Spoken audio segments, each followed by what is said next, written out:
Ladies and gentlemen, welcome to Thompson Talks with Tony And Christina. and Christina. Listen. We have been coming across posts on social media, videos on social media, not just in our friends list, but I'm talking about just across the globe of people of all ages who are not satisfied with their place of employment. Okay. Not satisfied with the work that they're doing, Yeah, they hate it. hate it. Yeah. They hate, they get in their cars, and maybe it's you watching this. You get in your car and you commute 15, 20, 25, 30 minutes, some 45 minutes, and you get to the establishment Mm-hmm. and you dread walking into the building. As a matter of fact, you get to your job early so that you can sit in your car Yeah. to prep yourself for what you hate. Mm-hmm. And you'll be hating it for 8 hours that day. Mm-hmm. And then you'll get back in your car and make that same commute only to have time to cook, maybe catch an episode of your favorite show, deal with the kids, your spouse, or whatever, and then go to sleep so that you can get enough energy to do the exact same thing the next day. Right. And so if you know somebody, if you fall in that category, or you know somebody who falls in that category, they hate their job, they dislike their job, they dislike their boss, they dislike the coworkers, they hate the commute, and they hate the pay. They don't even like the money they make. You don't like the money you make. This episode is for you. Because life is too short. Christina, you would agree with this. Life is too short to hate something that you're doing 40 plus hours a week. Yeah. Would you And agree with that? Absolutely. And Take us, go ahead. No, I absolutely. And I was going to say that leads into the statistic that we have for you all today. According to a recent Gallup survey, only 31% of U.S. employees are engaged at work, while 69% are either not engaged or actively disengaged. About 17% are actively disengaged, meaning they're unhappy and resentful. I love it. I love how you did that in your how should I say, what's the news station voice? That was good. Oh, did I? Y'all heard the news station voice, Channel 5. KMOV, come home. We got her. Let's roll. Okay. Watch this. 31%, only 31% of U.S. workers full-time are engaged. Meaning, here's what engaged means. They actually like coming into the building and they enjoy the work that they're doing. Mm-hmm. Only 31% of full-time workers. Mm-hmm. Furthermore, 17% are not engaged at all. That means like completely, like their body is there, but their mind is not. Maybe you fall into that category. All right, Christina, here's what I want you to talk to us about real quick. If you as a quick hitter, because Christina has been there before. Now, you guys know that I speak for a living. That's my job. I've been a full-time speaker for the last 10, 11 years. But Christina has been in corporate for the last, 12 years. Christina has hit a point in her career where she enjoys her job. She has work satisfaction. She has money satisfaction. But there was a point in time, I want you to tell them this quick story real quick. Mm-hmm. When you called me. Are you telling the story? No, when you called me. That's all I'm gonna say. When you called me. No, I'm sorry. Listen, he wants to just no, okay. I'm just gonna sit I want back you to today. make sure. Go ahead. Let's roll. But before I do that, you didn't sum it up. Okay. 7 out of 10 workers are not excited about their jobs, and 1 out of 6 workers genuinely dislike their work enough to be considered actively disengaged. That's to sum it up. Yep. All right. Okay, perfect. So the story, and I'm just going to be real. You want me to talk to you? You want me to talk right here? Both. Okay. Talk to us. So, well, first I'm going to say I'm not going to get into specifics about what I do because I do want to keep that separate. Maybe down the road if, I'm more, if it calls. So I'm just going to be generic. For sure. I'm not going to get into specifics. Mm-hmm. But I will say I'm within healthcare. And so there was a time when Tony and I, we were engaged. We were not married yet, right? Or were we married? I don't remember. It was so we early. I think we might have just got married. Okay. But I was at work and it was just like a buildup of things where boss said this to me, coworkers said this to me, this responsibility was added. We had mandatory overtime on the weekend. On the weekend, we just talked about how much time we spent at work. Yep. Now I had mandatory overtime on the weekend. Yep. Then I'm doing so much. They're dumping so much on top of me during the 8 hours that I am there during the week. So I would end up being there later. And again, you have this coworker dysfunction. Your boss, there's some issues, and I just wasn't happy. I just was not happy, and it was one thing after another, after another, after another. And then an incident happened where I basically was, boss said something to me. I didn't even really do anything. It was just more so when the boss points the finger at you because they think you should be doing something, but it's like, but that's not even in my lane to do. How was I to know that I was supposed to do it? Yeah. So it's one of those situations. But the way that she spoke to me and just the tone, it just really put me over the edge to the point where I went into the bathroom. Yeah. I was holding my composure. I went into the bathroom stall and I just started like bawling. Yeah. Like the frustration, just the buildup of everything that I'm saying. And I just was frustrated. I was fed up. I wasn't happy. I was stressed. I was overworked and I wasn't valued. Yeah. So all of that boiled. Maybe even underpaid. Absolutely underpaid. Overworked, underpaid. Yes. And all of that just boiled up inside of me. And I was just in the bathroom stall, like crying hysterically. And I remember I called Tony and I just couldn't talk. And I just was like. Yeah, she was crying hard, man. And I just remember Tony like got quiet. He was like, "What's wrong?" Like, I don't know what you were thinking. I think really you don't thought remember like what I someone said. died. I really think after the fact, that's what you said, like how I Yeah. was crying, how distraught I was. Yeah. And I told you, I said, I am not, like, I told you what happened. I calmed down. You said, listen, calm down, finish your day. We'll talk about it. Yeah. And you want me to tell them the outcome of it after we talked? Go ahead. Yeah. Go Okay. ahead. Let's So keep rolling. after we talked about it, and it just now one thing with Tony, he's gonna keep it real. You need a person like this around you who's gonna challenge you and make sure like that I wasn't always pointing the finger at my boss. Like he holds me accountable still to this day. So he was like, "Wait, are you sure you didn't do this? Or are you sure you couldn't do this? Or what if you try this? Could things get better?" Yeah. Well, you were doing that and you already knew everything. So you kind of already knew, but you still want to make sure, pump the brakes, let's pause and see, level set. And it was nothing I can do. I just was not happy. I just was like, I cannot do it. I cannot do it. So you told me, you said quit. I said, but I don't have anything. I don't know. Yeah. I don't know what I'll do. You said, quit. Yeah, do yeah, you yeah. trust God? Do you trust that there's better for you? Yeah. Do you trust, are you confident in what you bring to the table that something will open for you and that you can find better? Yeah. And when you said that, I said, okay. You helped me type up my resignation. I put it in. Yeah. 2-week And resignation. it's coming from somebody who was broke at the time, by the way. Go ahead. Put in my 2-week resignation. We both jobless, baby. Put in my 2-week resignation. I don't think we were married. I gotta find the timing. I think we weren't married. We weren't married. Okay, we were engaged. Okay. We were engaged. I remember now because So- the next job they threw me in you, a wedding shower.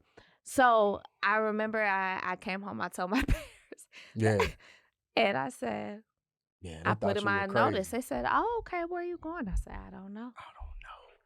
I don't know, but I was that fed up. And to just put in perspective, a typical full-time worker will spend roughly 80,000 to 100,000 hours working over their lifetime from age 20 to 65. Wow. So at this time, I was probably 24, 23. Yeah. And that's a lot of time to do anything. Like, that's a lot of time, let alone something that you don't like with little to no reward. I was underpaid and I was slaving for what? To be unhappy? That's good. And we will always encourage you to prioritize your mental health, right? Yeah. And that's what we're going to do. Today we're going to we do not want you to hate your job. We do not want you to be like me. Yeah. In the bathroom stall crying or posting on social media every day, all this negativity about your job. Do something about it. So watch this, because I don't want you to ever become the bad guy on social media, because I like, listen, keep coming. There's been some people that have said some things on social media about me. I like that, man. Okay. Keep writing. I like that. Right? Watch this. I don't want them to come for you. So watch this. Why are they gonna come for me? Because, man, reason I don't want them coming for me is one thing. What did I say? But coming for you, now we got problems. What did I say? Don't play around my wife. But watch this. You don't need to know what they say. But watch this. Here's what we're getting at. Because I don't want them to come for you. So watch this. Your boss is not the problem. That's not the reason why you hate your job. If you're watching this. Your coworkers are not the problem. The work you're doing is not the problem. The commute is not the problem. The reason why you hate your job is because, drum roll please. Yeah, that was okay. We gonna go that drum roll. What was wrong? It was cool. You're the problem. Wow. You're the problem. Wow. And I know some of y'all getting ready to cut this off already. Please you getting ready to cut it off. Don't. But for the people that really want to grow, because you're looking at two people, but specifically in the traditional 9-to-5 sense, who has found work satisfaction and money satisfaction, who has found purpose and meaning within the flow of waking up every day and clocking in. Yeah. We're going to give you game. She can speak on this. And not just that, I asked her recently, I said, Christina, on a scale from 1 to 10 in your field for where you are stress-wise, do you feel like you're extremely stressed in your job? She said, no, Tony, I'm good. From scale from 1 to 10, maybe a 3. And that's just the natural. That's just, that's basic. There's no perfect job. Yeah. So you're talking to an individual, specifically Christina. I found it too, but this is focusing more 9 to 5, who has found job satisfaction and money satisfaction. Okay, so the question becomes, Tony, you've already challenged me by saying I'm the problem. So here's the question we're gonna look at: how do I find a career that pays the bills, lets me save for the future, gives me the freedom to enjoy life, and still makes me want to go to work for more days than not? Yeah. She's found that. I've found that. Even I know as an entrepreneur it's different, but she's found that. Pays the bills, save for the future, enjoying what you get to do way more than you not liking it. How do I find that? And the reason why we're saying that you're the problem is because ultimately you are the one who is choosing to work there, right? You're the one who is choosing the path that you're on. You're the one. Yeah. I get it. We have bills to pay and you have to do that. But at the end of the day, there's always something out there, right? There's always something out there. So what we're doing is talking about what you can control, and that's your actions and what you're doing. So at the end of this video, we're leaving you with 5 steps to attain career and money satisfaction. And we ask that you share this episode with anyone who's struggling with this question or problem. And just remember, these are our personal experiences. We know that everyone sees things differently, and we always welcome disagreement and conversations and just things that you want to add to this in the comments, because we want to hear your perspective. So love it. real quick, before we here, we're gonna start. Before we do the 5 steps, we're gonna start off with 3 reasons why you hate your job. Okay, then we'll do the 5 steps. Okay. Okay, but before we do that, here's a mindset shift. We got to start with this. Okay, we kind of already talked about, Christina, who this is for and why it matters. I think we nailed that.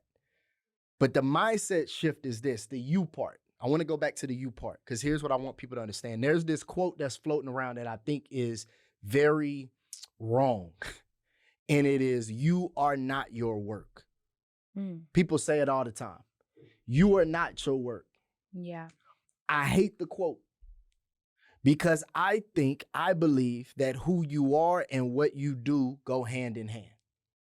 I believe when I read the Bible, when I read scripture, and it says that I was created in the image of God, and you watching this were created in the image of God.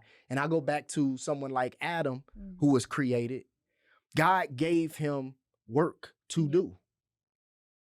And what he did was also connected to who he was, which was at that time, he was made in the image of God. Yep. So you watching this, I want you to understand part of the reason why you're the problem is because you haven't connected what you do to who you are. That's good. You have not connected the laboring of your hands with your top skill sets that make up who you are.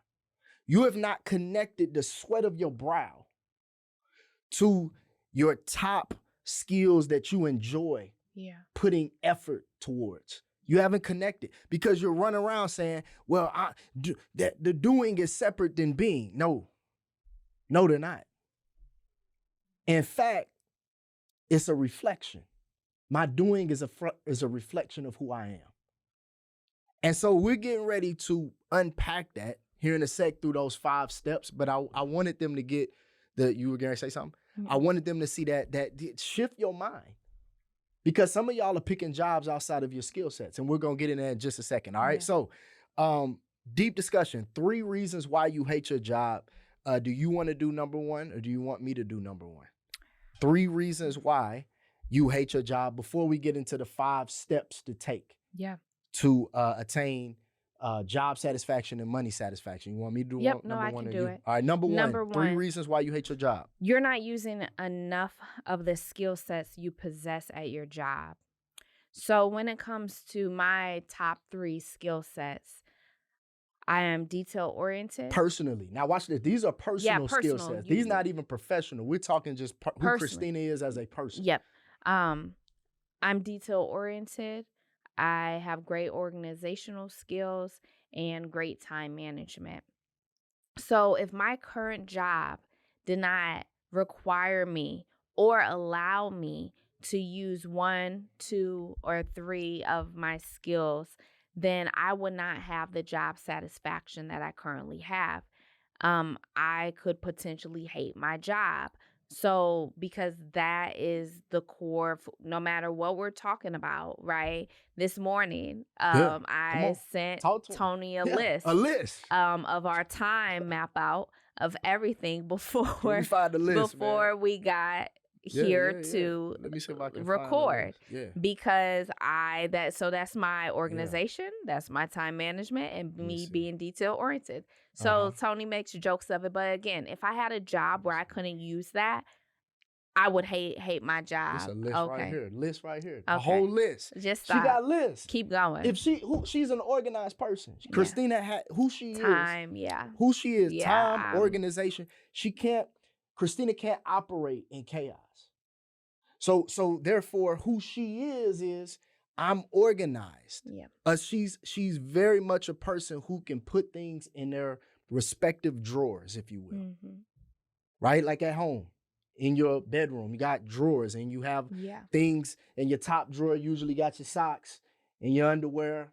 You know what I'm saying? I hope you don't have clothes in your top drawer. That's weird. I organize Tony's, and he gets out of whack. So why would she go get a job or be in a field that does not match that? Yeah, that's who she is. Yeah. So who she is has to match up in the professional world. Yep. So that's number 1. Number 2. Let me go here. Second Number reason two, why you hate your job. yep. Number two, second reason why you hate your job, you're being told to do automated work without challenge. You're not critically thinking, you're not solving problems, and you're not being creative. If you really think about people as a whole, when you think about sports, the Knicks just did an unbelievable comeback, completed an unbelievable comeback against the who are they playing? I'm blanking on who they playing. Who the Knicks The playing? Spurs. The Spurs. There she goes. She been paying attention, right? Down almost 30 at halftime. What made that an unbelievable experience was not just them winning the game, it was what they had to endure to win the game. Yeah. So if you're not being challenged at your job, you're not gonna find satisfaction. You think that this is what people think. People think that they really want a job where they can just coast. You don't, because you'll get bored. You were created to sharpen Yeah. yourself. You were created to challenge yourself. Yeah. Deep down, that's what we really want. Now, we don't want high stress. Yeah, you don't want to be working nonstop and Absolutely. people watching every move. But we want to be able to solve problems and be creative and let that be a part of our professional journey, because challenge helps you grow and advance. All right. Mm-hmm. Number three, the last one. You want me to hit this or you hit this? Yeah, no, you going in. Number three, third reason why you hate your job, you do not value your time. Watch this. I'm going to step on some toes on this one. You do not value your time, so therefore you let someone else decide the value of your time. I didn't bring any money. I said I was going to bring money. But I want you to understand that when you go to a job, you are giving that company time in exchange for their money. That's all it is. So when you get frustrated about being there for a long period of time, what it really is you not understanding that you don't have respect for your time. I want you to understand this concept. I don't know why I just did that, but I did it. I want you to understand this concept. Time is way more valuable than money. Christina and I are recording this podcast. When this is done, we won't get these minutes back. We won't get this hour back, if you will. It's not an hour, but give or take, we took us an hour for setup and recording everything together. We won't get it back.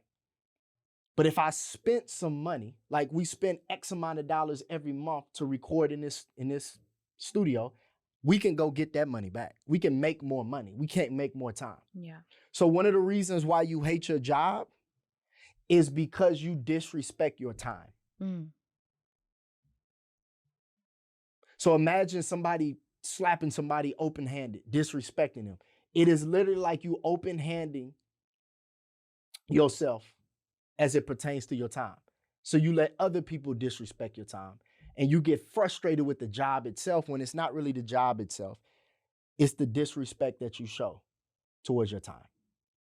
Those are the top reasons why you hate your job, all right? Now, let's get to the 5 steps to attain career and money satisfaction. 5 steps to attain career and money satisfactions. While we go through these 5, think about the ones you're not doing or the ones that apply to your life right now. And if you are doing all 5 or most of them, it might mean that you widen your net to another city or state. I'll just throw that out there. Some of you are going to listen to this and say, you know what, Tony, I'm doing all 5. Okay, if you're doing all 5, St. Louis may not be your place. Orlando may not be your place. Los Angeles may not be your place. Dallas may not be your place, right? Detroit may not. You might have to widen your net if you're doing all 5 aggressively, okay? With that being said, 5 steps to attain career and money satisfaction, and these are progressive, all right? They build on each other, all right? Let's go with number 1. Do you want to do number 1? Or you want me to do number 1? I could piggyback off of you, or you can do number 1, but I have something to add to 1, but you could start it. Number 1, first step, go read. I'm gonna give you some homework. Go read or listen to, because I got audiobooks. Go read the books Secrets of the Millionaire Mind, number 1. Number 2, The Psychology of Money. And then we want you to go read Matthew 25. This is the Bible, 14 through 30. It's the parable of the talents.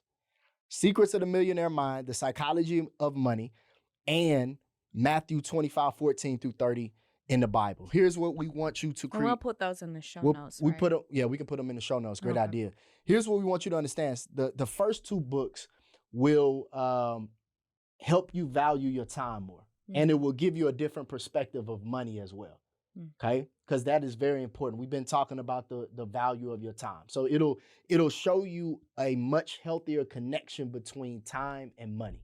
You need that. That's the number one thing that you need. Okay. And then when we say Matthew, when we say the parable of the talents, we want you to understand the importance of stewardship of time, money, and talents. That's what that whole passage is about: time, money, and talents. And I'm gonna actually pass it to Christina because I don't want to go too deep in this one. But the biggest thing in this one is getting you to understand God created you to value your time, your talents, and your treasure. So if you're not doing that, or somebody else is not doing that, then Christina, that may mean you're not in the right place. Yep, absolutely. All right. You wanted to add to that one?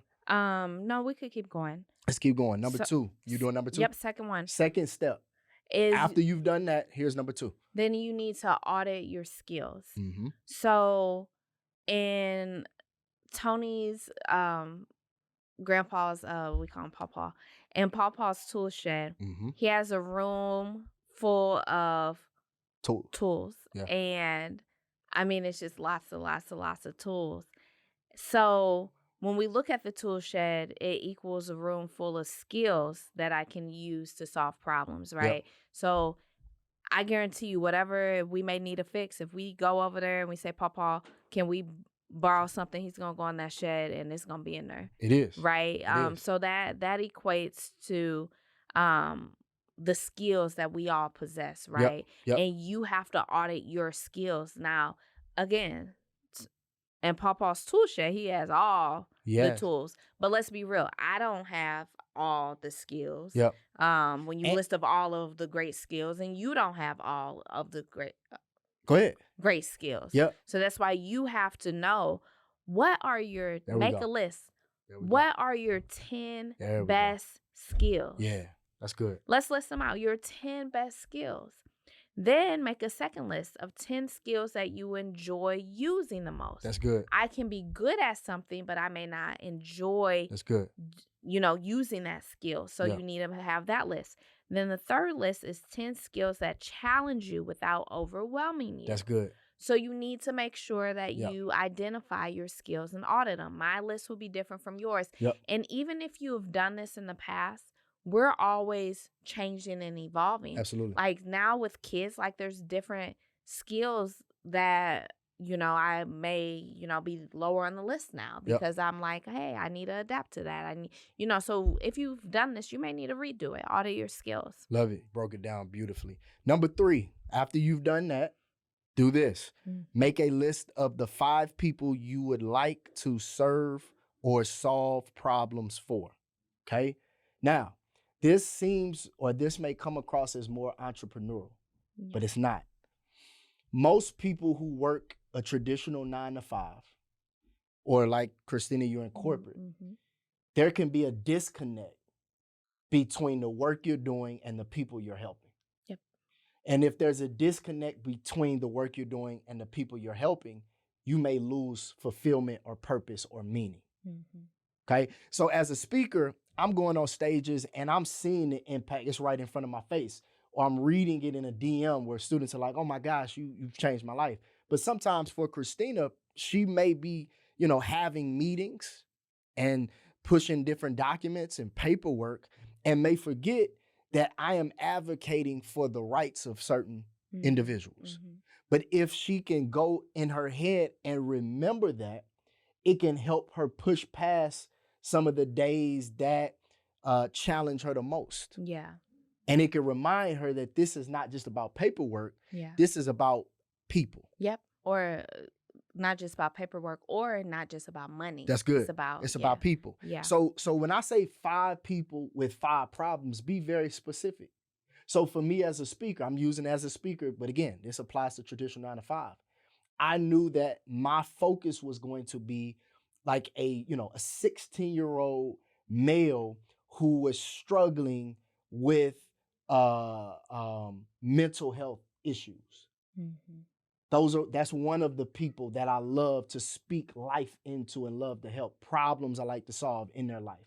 Then I go to a second person that may look totally different from that person, right? Mhm. Okay. So do 5 people with 5 different problems to help you, to give you a compass, if you will, so that you can now get to number 4, Yep. which is now we're getting ready to get into a specific field. Go Yep. ahead, do number 4. Yep. Number 4, email or send a message to whether it's on Instagram, Facebook, LinkedIn, whatever resource that you have, to people who you know or you may not know them, but they're using the skills on your list and helping the people from your list.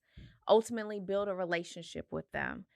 Do not look for people who aren't doing both. Right. Right. So they need to be using your skills and helping the people. There you Right. go. So ultimately, people where you're like, I may want to do what they're doing or be in the spot that they're in. And when you reach out to them, ask them what they love about their job, what they hate or dislike about their job. Yep. Focus more on the dislike so you know what you're truly getting into, because your Google search is one thing, but those who have the experience, I mean, that's invaluable, the insight that they can give you.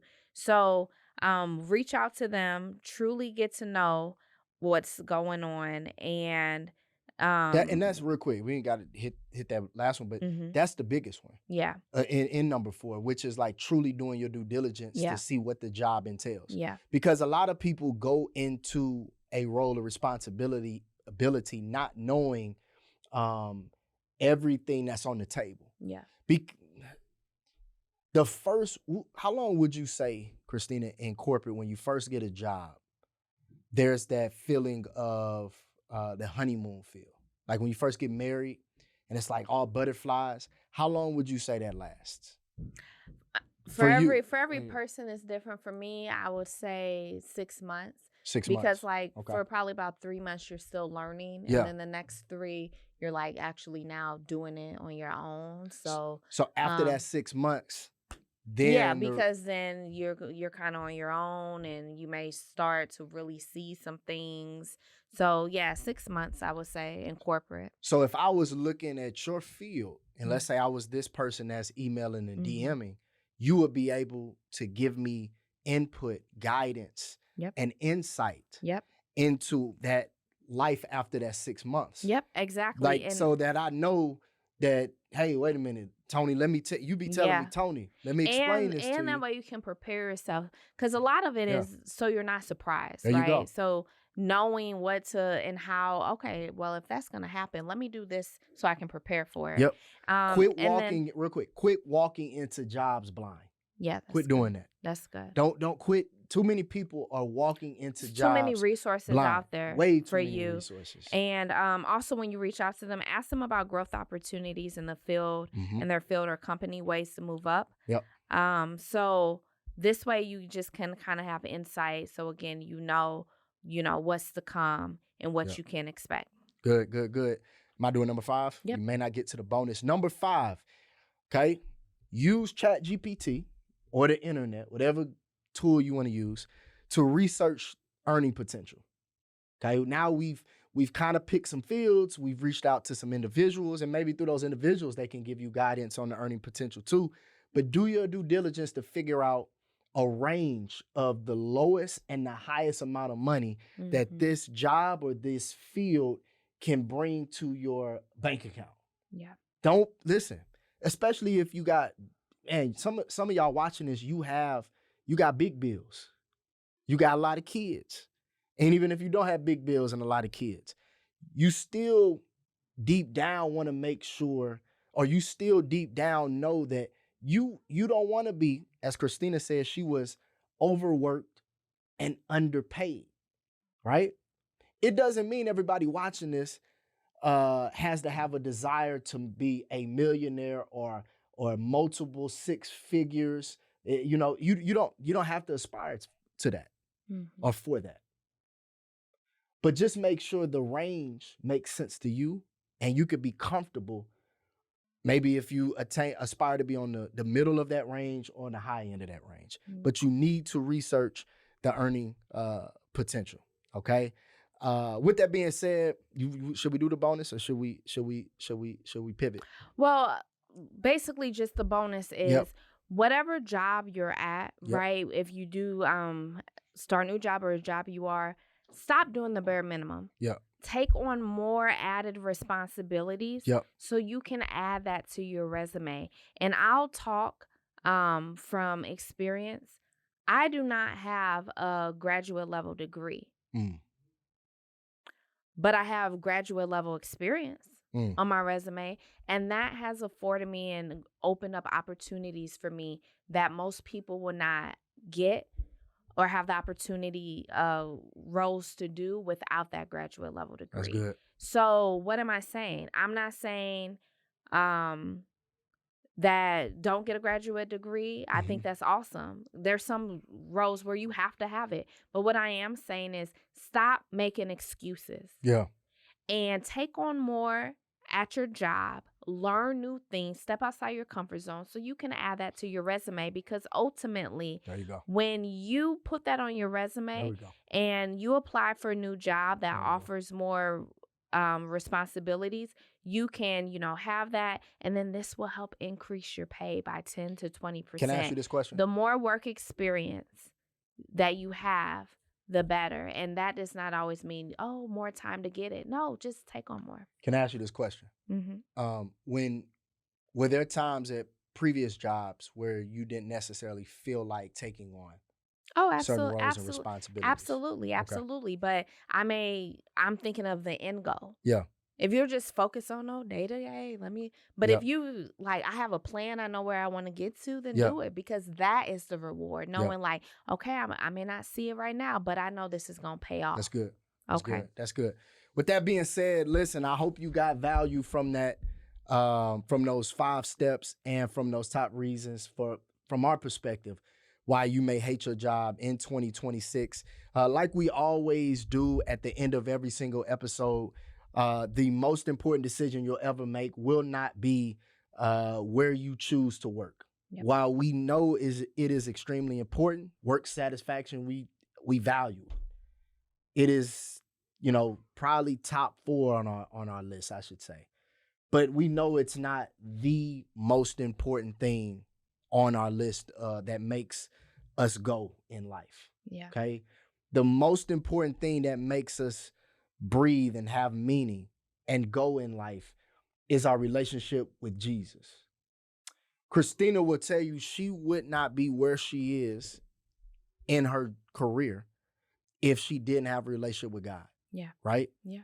God has blessed her in amazing ways. He has kept her in her mind and emotions. He has connected her with different individuals who have made phone calls and sent emails for her.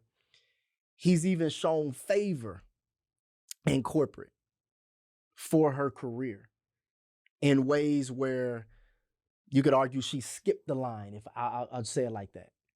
And so God has done unbelievable things. Yep. And so if you're listening to this and you do not have a relationship with God through Jesus Christ, and you want that, he not only will save you and cleanse you and wash away your sins, but as you walk this thing out, he puts you on a new path and he directs your path in areas like career and money. This prayer can be for you. If that's you and you want that, this is for you. All you got to do is repeat after me and mean it in your heart. All right? Heavenly Father, I thank you for saving me. I believe that Jesus Christ is the Son of God, that he came to this earth, lived a sinless life, died on the cross for my sins, was buried for me, and rose again on the 3rd day. Because I believe that, I ask you, Jesus, to come into my heart, wash me in your blood, cleanse me, give me a fresh start. In Jesus' name, amen. Amen. If you said that prayer, welcome to the family of God. Welcome. Man, we are excited for you. shoot us a DM, shoot us an email. Let us know that you said that prayer. We have resources for you that will help you in this new walk, this new journey. It's the man, it's the best thing ever, this journey. And so with that being said, any closing remarks? Just closing, I just wanted to encourage you all that it's okay if you do not like where you are, but please, please, please surround yourself with someone. Listen to our podcast, other podcasts, resources, so you can not continue to drag on to work each day, because your life has so much more in store for you. God wants more for you. So stop complaining about it. Stop just talking to people about it and do something. Slogan, do it today. Do it today. Do it today. So this was Thompson Talks with Tony and Christina. Thanks for watching. Please make sure you like, comment, share, and subscribe, and we'll see you next time.